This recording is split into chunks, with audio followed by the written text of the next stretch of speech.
1000 करोड़ का घोटाला, बिल्कुल आप सही सुन रहे हैं। 1000 करोड़ का घोटाला हुआ है झारखंड के धनबाद में। लेकिन इस देश की महान मीडिया कहीं भी इस खबर को नहीं दिखा रही है। न राज्य की मीडिया इस खबर को दिखा रही है, न राष्ट्रीय स्तर की मीडिया इस खबर को दिखा रही है। कहीं भी आप इस खबर का चर्चा नहीं सुनेंगे। तो इस वीडियो में चर्चा करेंगे घोटाला कहाँ हुआ है, कैसे हुआ है, कौन कौन से लोग इसमें शामिल हैं, जांच कहाँ तक पहुंचा, कौन से लोग गिरफ्तार हुए हैं और आगे कौन बड़े नेता और अधिकारी इसमें फंसते हुए दिख रहे हैं। सभी विषयों पर चर्चा करेंगे। पिछले दिनों मैंने शराब घोटाला पर भी एक वीडियो बनाया था, काफ़ी लोगों ने उसे पसंद किया था।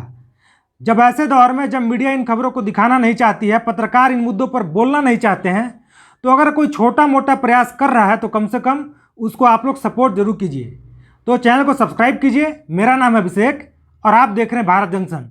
जल जंगल जमीन, सबसे ज़्यादा झारखंड के नेता इन 3 चीज़ों की बात करते हैं कि हमको वोट दीजिए, हमको जिता कर लाइए, हम जीत कर आएंगे तो जल जंगल और ज़मीन की रक्षा करेंगे। लेकिन झारखंड में जब हेमंत सोरेन जी की सरकार है जो कि जल जंगल ज़मीन की बात करती है, उनके दौर में कितना बड़ा घोटाला हुआ है आगे आप देखिएगा। बिल्कुल शुरुआत से शुरू करते हैं। ये घटना 2021 की है, यानी जो घोटाला हुआ है 2021 में हुआ है। धनबाद और बोकारो की सीमा पर तेतुलिया मौजा नाम का एक इलाका है। तेतुलिया मौजा नाम के उस इलाके में भू माफियाओं ने वन विभाग की 100 एकड़ से ज़्यादा ज़मीन को बेच दिया और उस पूरे भूमि का जिसको बेचा गया, जिस भूमि का घोटाला हुआ, उसका कीमत 1000 करोड़ से ज़्यादा आंका गया है। 1000 करोड़ से ज़्यादा कीमत की ज़मीन को भू माफियाओं ने बेच दिया और किसी को कानों कान खबर नहीं मिली। और इसमें अधिकारी भी लिप्त थे, बीएसएल के भी अधिकारी लिप्त थे और झारखंड सरकार के भी अधिकारी इसमें लिप्त थे। और ये पूरे घोटाले में कागज का बहुत बड़ा खेल किया गया है। कागज के जरिए इस पूरे ज़मीन को बंजर घोषित कर दिया गया और इसके बाद इसको बेच दिया गया। बिक्री हुई 10.3 करोड़ में, जबकि सरकारी सर्किल रेट था 23 करोड़ रुपए और बाजार मूल्य इसका 1000 करोड़ से ज़्यादा का है। सोच लीजिए कितना बड़ा घोटाला हुआ है। जिस भूमि का बाजार मूल्य 1000 करोड़ का है उसको सिर्फ 10.3 करोड़ में बेच दिया गया, जबकि सरकारी रेट, अगर सरकारी रेट पर भी बेचा जाता तो इस पूरे भूमि का 23 करोड़ रेट था। अब समझिए कागज का खेल कैसे हुआ है इस पूरे घोटाले में। सबसे पहले क्या हुआ है कि 1933 का एक फर्जी नीलामी पत्र बनाया गया और ये पत्र बनाया गया है पश्चिम बंगाल के पुरुलिया से। पश्चिम बंगाल के पुरुलिया से 1933 का एक फर्जी नीलामी पत्र बनाया गया। इसके बाद एक फर्जी एनओसी दिया गया जिसमें वन भूमि को निजी और बंजर भूमि घोषित कर दिया गया। फर्जी एनओसी भी मिल गया और इन 2 चीज़ों के आधार पर भू माफियाओं ने 103 एकड़ जमीन उमायूस मल्टीकॉम प्राइवेट लिमिटेड नाम की कंपनी को बेच दी। समझ लीजिए इस कंपनी की पूंजी यानी उमायूस मल्टीकॉम प्राइवेट लिमिटेड की पूंजी 2021 में मात्र 1 लाख रुपए थी। जिस कंपनी की 2021 में पूंजी 1 लाख रुपए थी, वही कंपनी 2 महीने में 10.3 करोड़ रुपए का जमीन सौदा कर लेती है। वाह, क्या गजब सीन है। मतलब सोचिए कि जिस कंपनी के पास कुल पूंजी 1 लाख रुपए हो, वो कंपनी 10 करोड़ से ज्यादा का जमीन सौदा कर लेती है। अब चर्चा करते हैं कि यह खेल हुआ कैसे है, कैसे कागज के खेल से 1000 करोड़ की जमीन का घोटाला कर दिया गया और कौन कौन से लोग इसमें शामिल हैं। सबसे पहले चर्चा करते हैं भूमाफिया की। इजहार हुसैन और अख्तर हुसैन, ये 2 भूमाफिया हैं इसमें जिनको सीआईडी गिरफ्तार कर चुकी है। एक है पुनीत अग्रवाल, राजवीर कंस्ट्रक्शन के मालिक, जिन पर उमायूस कंपनी को 3.4 करोड़ देने का आरोप है। यानी पुनीत अग्रवाल ने, जो राजवीर कंस्ट्रक्शन के मालिक हैं, उमायूस कंपनी को जो 10 करोड़ में पूरे जमीन को खरीदी, उनको 3.4 करोड़ देने का आरोप है। सरकारी अधिकारी भी इसमें लिप्त हैं।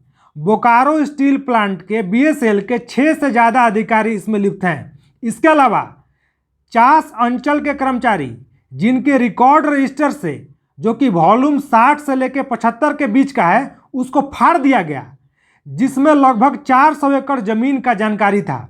मतलब 50 अंचल के कर्मचारी रिकॉर्ड से, जमीन रिकॉर्ड का रजिस्टर को ही गायब कर दिए, जिसमें 400 एकड़ के जमीन का रिकॉर्ड था। सोचिए, ये सब झारखंड सरकार के कर्मचारी हैं। एक है निर्मल टोपो, पूर्व अंचल अधिकारी चास के, वो भी इसमें शामिल हैं। इसके अलावा धनबाद डीटीओ के पूर्व सीओ दिवाकर द्विवेदी, वो भी इसमें शामिल हैं। इसके अलावा बोकारो अपर समहर्ता मुमताज अंसारी, ये भी इसमें शामिल हैं। और इन सब के ठिकानों पर ईडी ने भी छापेमारी की थी। ईडी भी इस जांच में घुस गई है।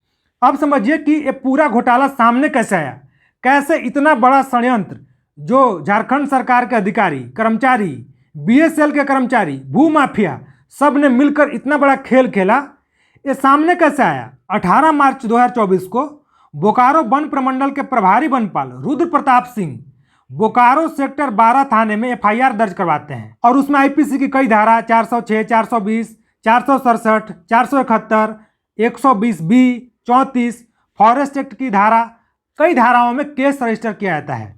और जो कर्मचारी हैं वो शिकायत में बताते हैं कि ये जमीन बीएसएल को दिया गया था, वन विभाग की तरफ से बीएसएल को जमीन दिया गया था, लेकिन बीएसएल द्वारा उपयोग न करने पर वन विभाग को वापस करना था। आप समझिए, जब वन विभाग ने इस भूमि को बीएसएल को दिया था तो बोला गया था कि अगर आप इस भूमि का उपयोग नहीं करेंगे तो इसे वन विभाग को वापस लौटाना पड़ेगा। लेकिन वन विभाग को वापस नहीं लौटाया गया, बल्कि सब भूमाफियाओं ने अलग घोटाला करके इसको बेच दिया। अब समझिए कि सीआईडी और ईडी अभी तक क्या एक्शन ली है। सीआईडी इस पूरे मामले की अभी तक जांच कर रही है। झारखंड के डीजीपी, जो अभी डीजीपी हैं अनुराग गुप्ता, जब इस मामले के बारे में उनको पता चला तो उन्होंने इस पूरे केस को सीआईडी को सौंप दिया। बोकारो थाने में केस दर्ज हुआ 32/2024 और उसके बाद इस केस को सीआईडी देख रही है। 12 जुलाई 2025 को, यानी इसी महीने में, इजहार और अख्तर हुसैन को गिरफ्तार किया जा चुका है। 14 जुलाई को पुनीत अग्रवाल गिरफ्तार हो चुके हैं रांची के लालपुर इलाके से। मतलब कार्रवाई हो रही है। अब ईडी भी छापेमारी कर रही है। 22 अप्रैल 2025 को बोकारो, रांची, पुरुलिया, जो कि पश्चिम बंगाल में पड़ता है, इसके अलावा बिहार के बांका और पटना, कुल 16 ठिकानों पर ईडी ने छापेमारी की और 1 करोड़ रुपया नगद मिला, निवेश के कई कागजात मिले और कई दस्तावेज मिले। उमायूस कंपनी की संदिग्ध फंडिंग को लेकर भी ईडी जांच कर रही है और मामला यहीं नहीं रुका, मामला सुप्रीम कोर्ट तक पहुंच गया है। सोचिए कि सीआईडी जांच कर रही है, ईडी जांच कर रही है, लोग गिरफ्तार हो रहे हैं, लेकिन मीडिया इस खबर को नहीं दिखा रहा है। पता नहीं कौन इस खबर को नहीं दिखाने दे रहा है। अब मीडिया जानबूझ के नहीं दिखा रही है, या फिर किसी का दबाव है, या फिर इसमें बड़े लोग फंस रहे हैं। ऐसा तो नहीं हो सकता है कि सिर्फ कुछ भूमाफिया, 2-4 भूमाफिया और अंचल का अधिकारी इतना बड़ा घोटाला कर दें। संभव तो नहीं लगता है। लेकिन अब इस पूरे मामले में सुप्रीम कोर्ट की भी एंट्री हो चुकी है। अब मामला सुप्रीम कोर्ट के संज्ञान में है। 6 फरवरी 2024 को सुप्रीम कोर्ट की सेंट्रल एम्पावर्ड कमेटी ने बोकारो के डीसी, डीएफओ और झारखंड के मुख्य सचिव को दिल्ली तलब किया। अदालत ने झारखंड सरकार से जमीन के सभी मूल दस्तावेज मांगे हैं। अब पता नहीं आगे उसका सुनवाई कब होगा। अब समझिए कि वर्तमान स्थिति क्या है। 20 मई 2025 को बोकारो डीसी ने पूरे विवादित जमीन के खरीद बिक्री पर रोक लगा दिया और वहां पर बोर्ड भी लगा दिया गया है कि इस जमीन का खरीद बिक्री नहीं हो सकता है।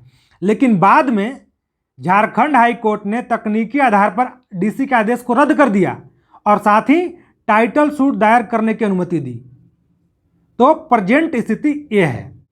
अब समझिए कि जिस सरकार में जल जंगल जमीन की बात होती है, मूलवासी, आदिवासी, सब इन विषयों की चर्चा होती है, उस सरकार में जो कि 2019 के दिसंबर से चल रही है, उस सरकार के कार्यकाल में 1000 करोड़ के जमीन का घोटाला हुआ। लेकिन ना आपको सड़क पे विपक्ष दिख रहा है, ना मीडिया में आपको हेडलाइन दिख रहा है, ना यूट्यूब पे, ना टीवी चैनल पे डिबेट दिख रहा है।